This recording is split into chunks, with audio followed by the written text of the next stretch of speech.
સમાચારમાં આગળ વાત કરીએ તો સમાચાર મહેસાણાથી પ્રાપ્ત થઈ રહ્યા છે। મહેસાણાના કડીમાં વિધાનસભાની પેટા ચૂંટણી માટે ઉમેદવારની જાહેરાત કરવામાં આવી છે।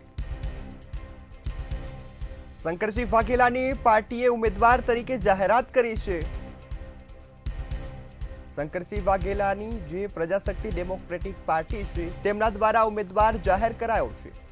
પ્રજાશક્તિ ડેમોક્રેટિક પાર્ટીએ પોતાના ઉમેદવારની જાહેરાત કરી છે। કડી બેઠક પર ડોક્ટર ગિરીશ કાપડિયાને ટિકિટ આપવામાં આવી છે।